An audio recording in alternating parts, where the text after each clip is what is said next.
O segredo de receber o poder do Senhor do impossível é um coração aberto e receptivo. Davi exemplifica esse segredo.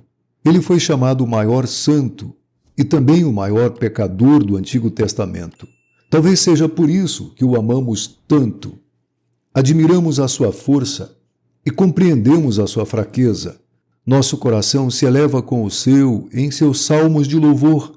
Identificamos nossa própria falibilidade em sua confissão e contrição. A vida de Davi é um ingrediente essencial para a nossa compreensão do Senhor do impossível, porque nela percebemos o que Deus pode fazer com aqueles que a Ele se entregam como canais de seu poder e buscam o seu perdão nos fracassos. Incluí Davi em nossa consideração dos heróis do Antigo Testamento, porque ele contradiz o mito de que o vigor humano ou a perfeição são condições para experimentar o poder desafiador do Senhor. Davi era um homem segundo o coração de Deus. Achei a Davi, o filho de Jessé, disse o Senhor, um homem segundo o meu coração que fará minha vontade. Esse espantoso elogio afirma que Deus tem um coração e que o segredo de nossa vida abundante é receber o seu coração em nossos corações. As palavras-chave aqui são coração e segundo. A psicologia hebraica considera o coração como a sede da mente e da vontade, junto com todas as emoções físicas e a dimensão interior da personalidade humana. Seria estranho à visão hebreia a plenitude da personalidade tal como a concebemos hoje, separando o intelecto da emoção. Mas o que queremos dizer quando falamos do coração de Deus? O coração dele é a sua natureza essencial, sua inteligência, mais o seu amor e bondade e mais a sua vontade soberana. A maior maravilha do ser humano é que podemos pensar os seus pensamentos, receber e expressar o seu amor e desejar a sua vontade. A capacidade de nosso coração corresponde de forma sublime à do coração de Deus. A palavra segundo une o coração de Deus ao nosso. Significa que vem logo depois, que corresponde a, em busca de, moldado em semelhança a e em completa harmonia com. Quando um escultor toma argila e esculpe um busto segundo a nossa imagem, ou um pintor pinta um quadro segundo a nossa aparência, assim também um coração, segundo o coração de Deus, é um em que o coração de Deus é reproduzido, seja intelectual, emocional e volitivamente. Davi tem a honra de ser um dos maiores homens do Antigo Testamento, porque ele ansiava pelo coração de Deus. Do segundo rei de Israel, descobrimos o propósito básico da vida: ser pessoas conforme ou segundo o coração de Deus. Acima de tudo, aprendemos que o mais profundo desejo do Senhor é o de sermos argila nas suas mãos, para que nos molde como o oleiro, segundo a sua imagem, e com os seus pensamentos em nosso cérebro, com o seu espírito em nossas emoções e com a sua vontade em nossa vontade, de modo que possamos seguir a sua orientação. Primeiro vemos Davi como um jovem pastor. E o que foi que viu Deus nesse rapaz que cuidava das ovelhas de seu pai, que o identificou como o rei de Israel em potencial? O Salmo 23 reflete a humildade de Davi na sua confiança em Deus como supremo pastor de sua vida. Nesse precioso salmo, Davi expressou a fé que lhe deu coragem como rapaz. Deus era todo o suficiente para Davi. Ele era o seu protetor, provedor e propósito. O que Davi procurava ser para o seu rebanho, Deus era para ele. O Senhor era o seu amigo e companheiro. A qualidade de fé, sem reservas, que Deus desejava, mais que qualquer outra coisa em seu povo, tão carente na natureza rebelde de Saul, ele a encontrou num jovem pastor nas colinas de Judá. A maneira como Davi encarava o perigo, em completa dependência de Deus, convenceu o Senhor de que aqui estava um rapaz, logo a se tornar homem, que poderia enfrentar os perigos que sempre afligiam a Israel. A mente de Davi era receptiva, suas emoções sinceras e espontâneas, sua vontade pronta a obedecer.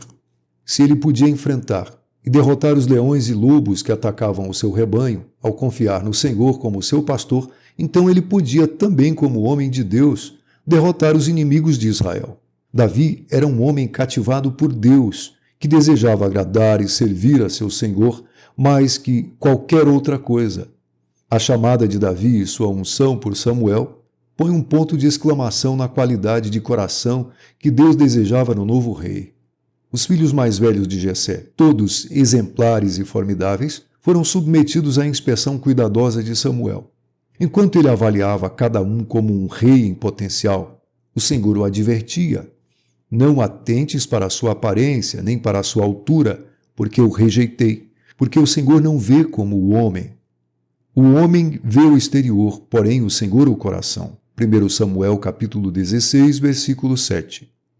Depois de examinar os 7 filhos de Jessé, o profeta foi categórico ao afirmar: o Senhor não escolheu a estes. Em seguida perguntou: acabaram-se os teus filhos? Jessé, nem por um instante, pensou em seu filho mais moço como candidato a rei. Ainda falta o mais moço que está apacentando as ovelhas. Samuel então pediu que fosse trazido à sua presença. A descrição do jovem pastor, na presença de Samuel, salienta a manifestação exterior de seu coração. Ele era ruivo, de belos olhos e boa aparência. Enquanto Samuel estudava a face de Davi, o Senhor falou de sua escolha em voz de comando: levanta-te e unge-o, pois este é ele. E assim, o idoso profeta tomou do seu chifre de azeite e ungiu a Davi, enquanto seus irmãos e seu pai observavam estupefatos. O Espírito do Senhor se apossou de Davi, e daquele dia em diante Deus confiou seu coração ao coração pronto e receptivo do jovem pastor. Deus está à procura dessa qualidade de coração em mim e em você.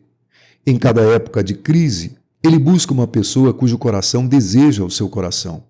O marcante no chamado de Davi é que ele não via a si mesmo como futuro líder de Israel, o qual precisaria da ajuda de Deus para realizar a sua autoimagem de grandeza. Ele ansiava pelo coração de Deus, e Deus fez o resto. Quando colocamos Deus em primeiro lugar em nossas vidas, Ele pode nos usar. Não devemos buscar a Deus para realizar os nossos propósitos. Amemos a Deus pelo que Ele é, não pelo que Ele possa fazer por nós. Nossa ideia do que Ele seria capaz de realizar através de nós está normalmente longe da verdade. Um autêntico chamado vem sempre seguido de surpresa e mistério. Somos responsáveis somente pelo que está em nosso coração, mente, emoções e vontade. Comece aí e deixe os resultados com Deus. A unção de Davi, significando a infusão do coração de Deus no seu, é importante. Ao ver o que aconteceu como resultado da vida de Davi, desejo saber se é possível obter essa mesma infusão hoje. E creio que sim. O Senhor do impossível está disposto a nos ungir hoje mesmo com o seu Santo Espírito. Quando desejamos a Deus de todo o coração, Ele nos concede dons especiais, muito além do talento humano. Qualquer indivíduo que tenha aceitado o amor de Deus e o perdão de Jesus Cristo e abriu o seu coração sem reservas numa entrega incondicional, é um candidato tanto à tarefa humanamente impossível como à suficiência de um poder sobrenatural, com sabedoria para o intelecto, cura e desprendimento das emoções, determinação apaixonada de conhecer e fazer a vontade de Deus. Agora mesmo, neste instante, Deus está dizendo de mim e de você: levanta-te e unge-o, pois este é ele. Vemos o poder da unção de Davi em sua coragem, como o escudeiro de Saul. Como notamos no capítulo anterior, Davi nada temia em sua confrontação com Golias. Há alguma coisa terrível acerca do jovem que se apresenta destemido diante do gigante. Sua simples funda e 5 pedras parecem insignificantes comparadas ao tamanho de Golias e sua espada e armadura fora de proporções. E, contudo, o poder do Senhor, mais a coragem e o arrojo de Davi, obtiveram a vitória. O autor de 1 Samuel toma o cuidado em pintar um quadro informativo da impossibilidade daquela situação. A precisão de Davi em acertar na testa do gigante resultará de anos de prática, mas somente a unção do Senhor poderia ter adicionado a força balística e a exatidão para que aquela pedra atingisse fatalmente o alvo. A vitória sobre os filisteus naquele dia assegurou a Davi que o Senhor estava realmente com ele. Também convenceu a Israel. O jovem foi impulsionado a uma popularidade e poder imediatos. É assim que Deus opera. Depois de achar um coração segundo o seu coração, ele concede dons especiais e, a seguir, um exemplo claro do que ele pode fazer com esse coração e com as impossibilidades dessa pessoa. Ele deseja que todos nós estejamos seguros da sua presença. Os anos de Davi na corte de Saul amadureceram o seu coração ungido. As convicções de sua mente controlavam a expressão de suas emoções. À semelhança de sua antecedente Ruth, seu coração cheio de Deus é leal e fiel. Há um desprendimento atraente em Davi quando este procura servir ao rei. Em nenhum momento ele é visto a lutar por uma posição ou poder. Mesmo quando o desordenado Saul se via possuído de paranoia, Davi permanecia firmemente em submissão. Davi se surpreende com o ciúme e competição de Saul. Suas atitudes estão permeadas de inocência.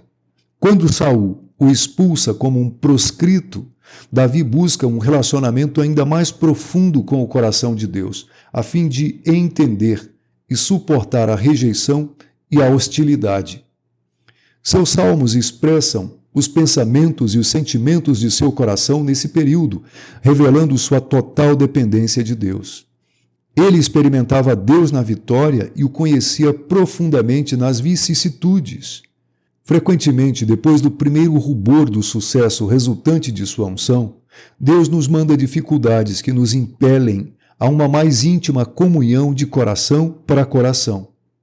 Durante esse período de angústia, Davi exibia outras características dignas de admiração e imitação. Ele desprendia um calor pessoal em seus relacionamentos com os outros. Sua amizade com Jonatas, filho de Saul, tornou-os mais chegados que irmãos. O coração de Deus em nosso coração produz uma vitalidade robusta, compreensiva em nossos relacionamentos. Quando em nosso coração mora o coração de Deus, somos atraentes, carinhosos e ansiamos por fazer amizades duradouras.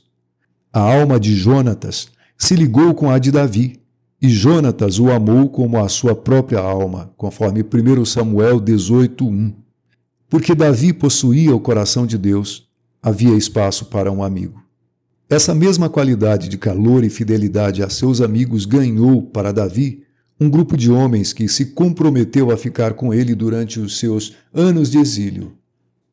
Davi era o tipo de pessoa que exercia uma atração magnética nas pessoas. Ele era fiel, bondoso e atencioso. Seus companheiros estavam dispostos a viver e morrer por ele. A razão era que o Espírito de Deus se estendia através de Davi e dava a eles um senso de afirmação e autoestima. Quando apreciamos a pessoa que somos por causa do Espírito de Deus em nós, outros nos apreciarão e se deleitarão em nossa companhia.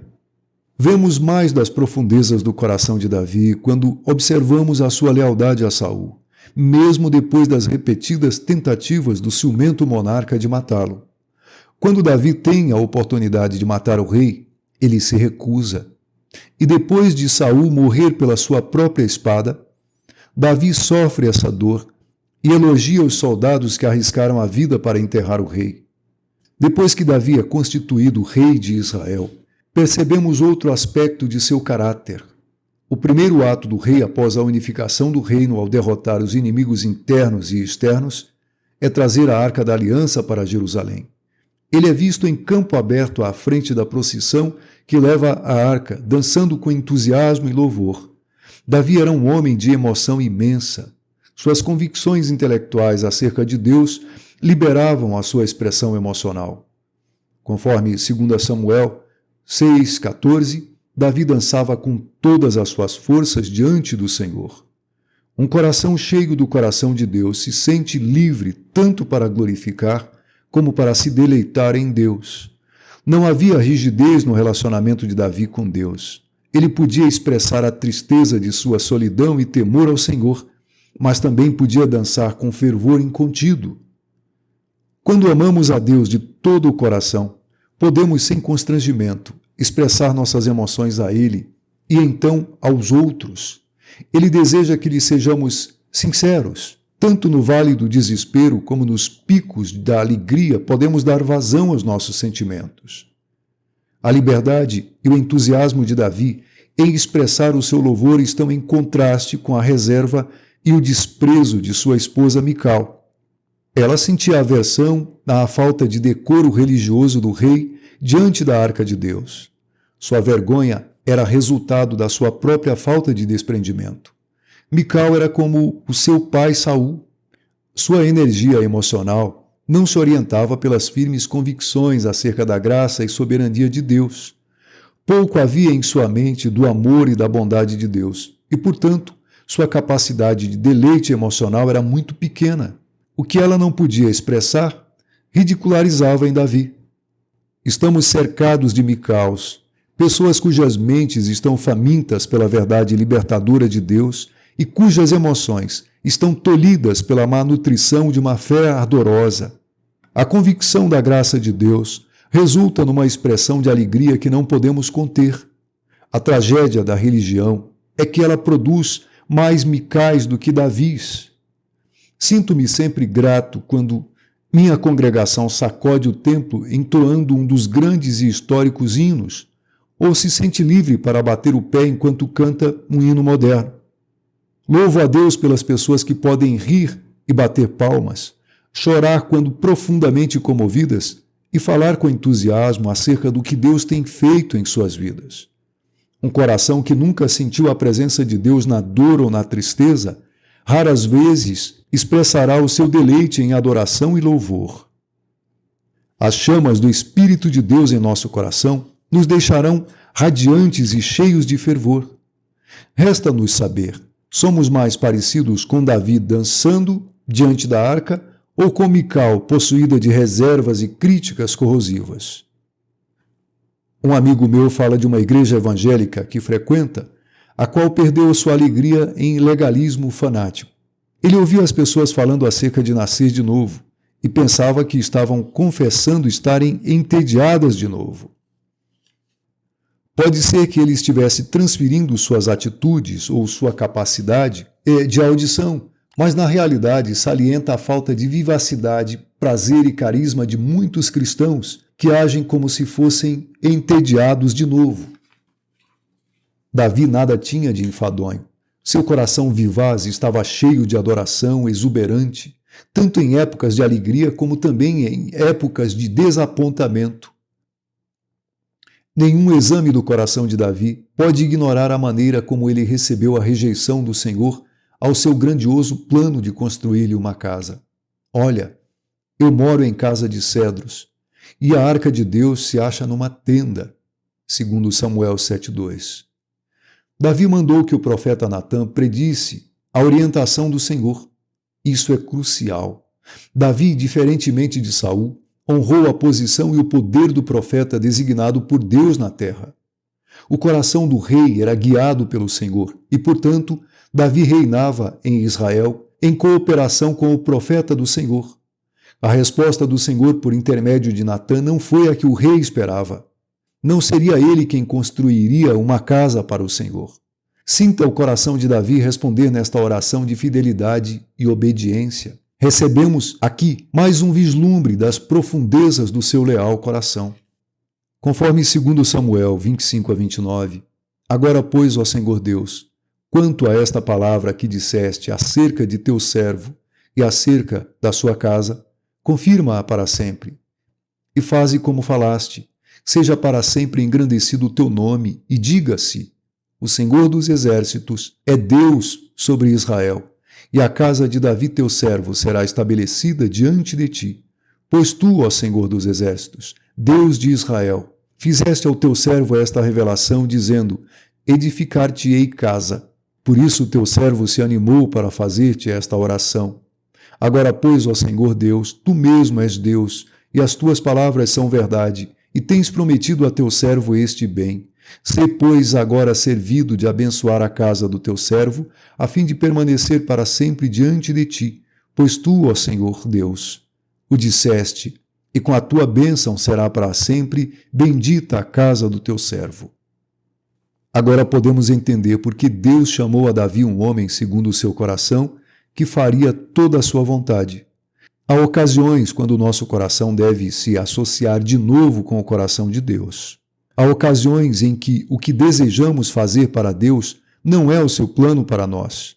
Para Davi, construir um templo para a adoração de Deus parecia lógico, natural e magnânimo.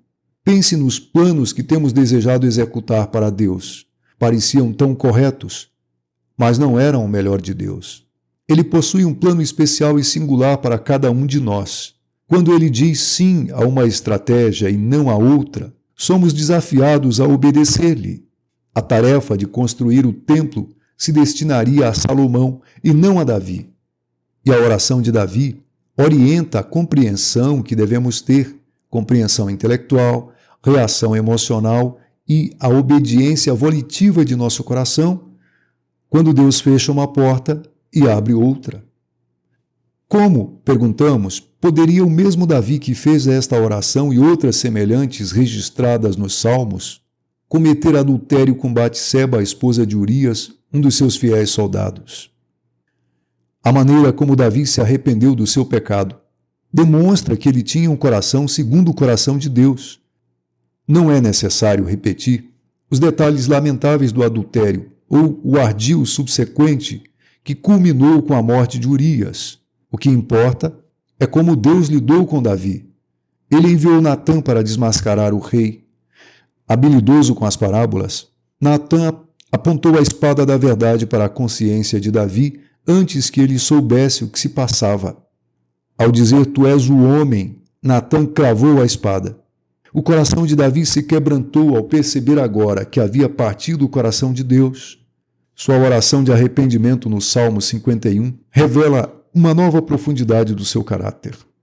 Nosso pecado e fracasso podem ser diferentes dos de Davi, mas, ao sermos confrontados com a sua realidade, podemos também ficar horrorizados com a apostasia de nosso coração. Creio que foi a afirmação de Natã do perdão de Deus que capacitou Davi a fazer esta oração de anelo pela retidão para com Deus.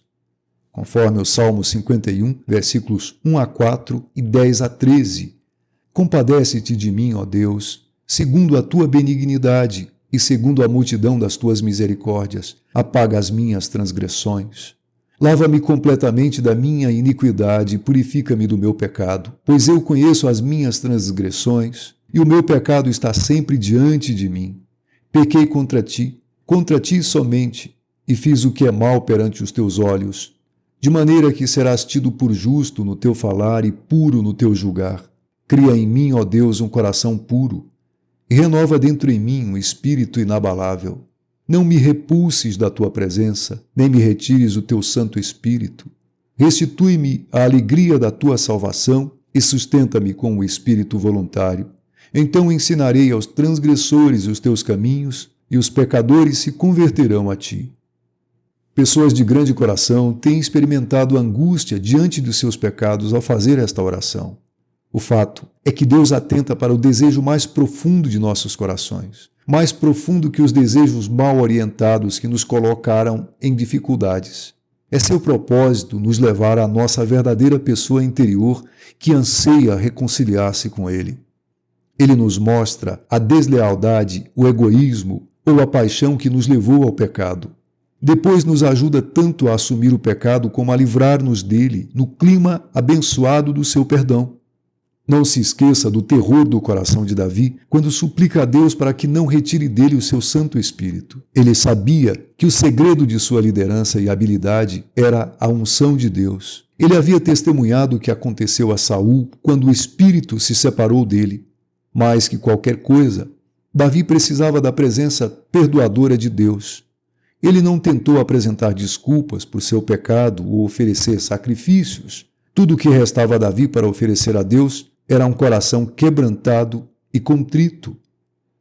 Frequentemente, quando consideramos um coração segundo o coração de Deus, pensamos numa vida perfeita e imaculada e de moral impecável na conduta social. Nada disso. É tanto no sucesso quanto no fracasso que nosso coração se abre, E o coração de Deus é perfeitamente suscetível à nossa necessidade. Sempre que nos arrependemos verdadeiramente do nosso pecado, o seu coração está aberto e pronto para receber-nos. Comove-me sempre o fato de que Davi jamais se esqueceu da bondade de Deus para com ele. Na verdade, ele deu o nome de Natã a um dos seus filhos, conforme 1 Crônicas 3:5, em memória da bondade de Deus ao expor o seu pecado e perdoá-lo. A memória do coração de Davi estava curada. Gostaria que a história de Davi tivesse um final do tipo e foram felizes para sempre. Mais uma vez, as Escrituras demonstram sua honestidade para com nossos heróis. Os últimos dias de Davi foram cheios de guerra, conflito, incesto, rivalidade entre irmãos e intensa angústia por seu filho rebelde Absalão. Da mesma forma que Davi magoou a Deus, assim também o coração de Davi estremeceu por sua família. Absalão possuía o carisma do pai, mas não o mesmo coração. Ele era simpático e talentoso como Davi, mas não buscava nem seguia a orientação do Senhor. Davi amava Absalão e lamentava que seu filho não tivesse um coração semelhante ao seu.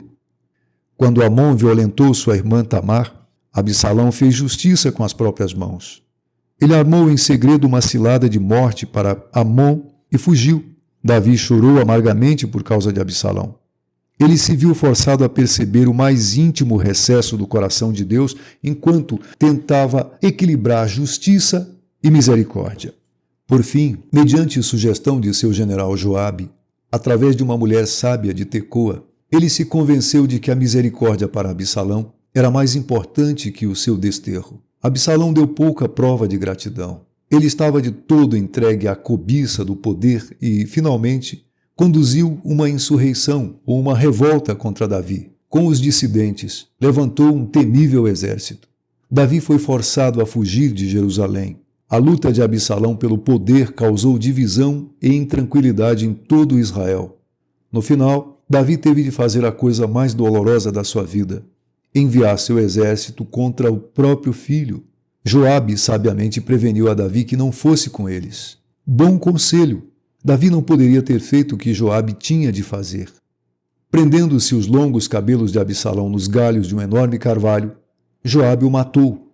Quando a notícia chegou a Davi, a dor esmagou-lhe o coração. Meu filho Absalão, meu filho Absalão, quem me dera que eu morrera por ti. Davi não culpou a Deus pela morte do filho. Ele sabia haver falhado em revelar o seu coração a Absalão. Sua dor era um misto turbulento de perda e de fracasso como pai. A vida prega duros golpes aos nossos corações. Os desapontamentos com as pessoas que amamos são os que mais nos fazem sofrer. Talvez alguém que você ame esteja a dar-lhe o mesmo motivo para o lamento como Absalão deu a Davi. Ou talvez algum amigo de sua confiança voltou-se contra você.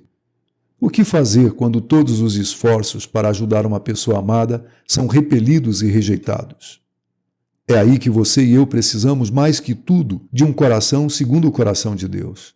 Nossa dor nos impele para o coração divino. Não há outro refúgio. E aí, Ele espera para nos ajudar. Quando oramos de coração para coração, podemos contar-lhe nossa angústia e receber o seu amor e paciência. Um dos maiores milagres do Senhor do impossível é a cicatrização de corações partidos. Já experimentei esse milagre muitas vezes. Quando meu coração está repleto da dor, do desapontamento e da frustração, sei que somente uma experiência renovada do coração do Senhor pode dar-me forças. Ele está atento enquanto desabafo meus sentimentos. Depois, em resposta, Ele me ajuda a sentir-me como uma pessoa segundo o seu coração. Ele me induz a uma análise profunda da causa real do problema. Então peço-lhe que me mostre que atitudes devo tomar. Em minha imaginação, Ele revela um quadro do tipo da pessoa que devo ser com o seu coração. E, o mais importante, Ele me dá o dom da fé para confiar nele no que diz respeito ao futuro de alguém. Aparece-me um quadro daquela pessoa cheia do amor divino. Essa imagem rompe o laço da preocupação. Logo sinto o coração de Deus fluindo através do meu, o que resulta num desejo renovado de não desistir. Quando penso na paciência do Senhor para comigo, sinto-me investido de uma nova disposição para orar. Senhor, ajuda-me a ser para essa pessoa a expressão de amor que tem sido para mim. Como resultado, recebo um novo coração.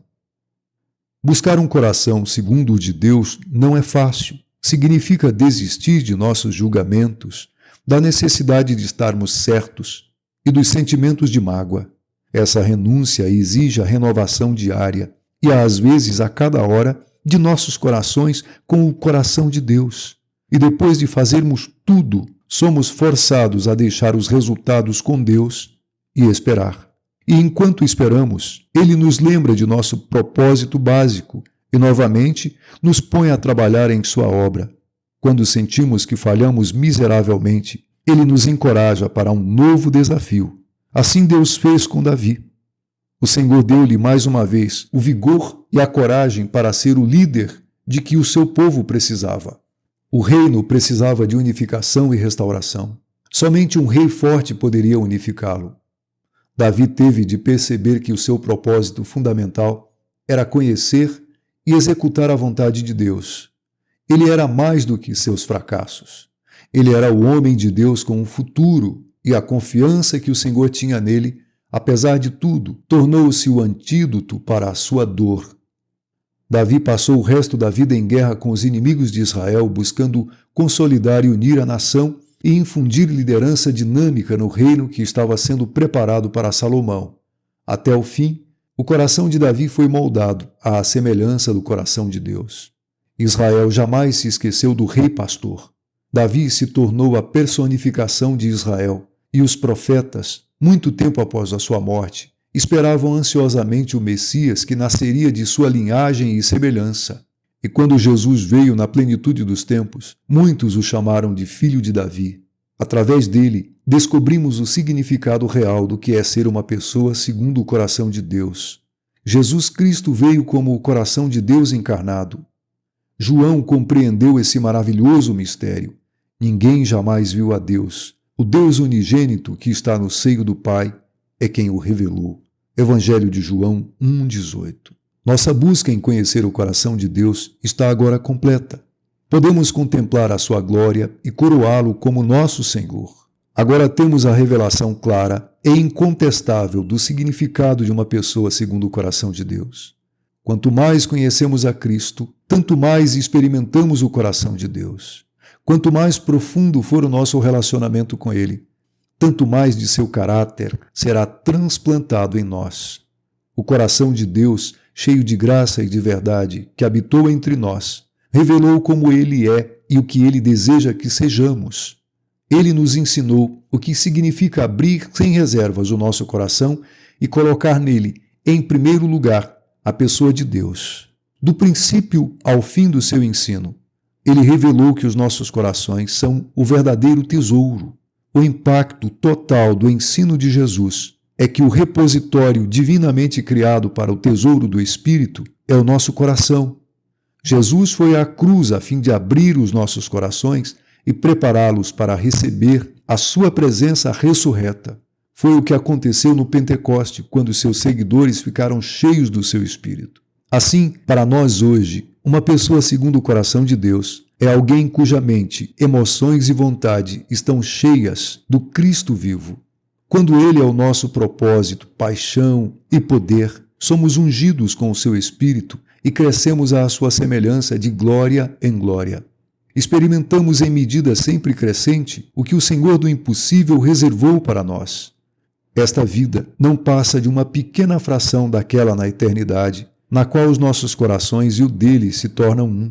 A beleza singela do hino que aprendi quando me tornei crente jamais deixou meu coração. Apresento-o em oração todos os dias, quando meu coração está aflito ou alegre, quebrantado ou jubilante, dorido ou triunfante, eu canto, em meu coração, vem hoje entrar, ó Cristo, vem hoje entrar, sim, vem morar, em meu coração, ó Cristo. E Ele vem e entra.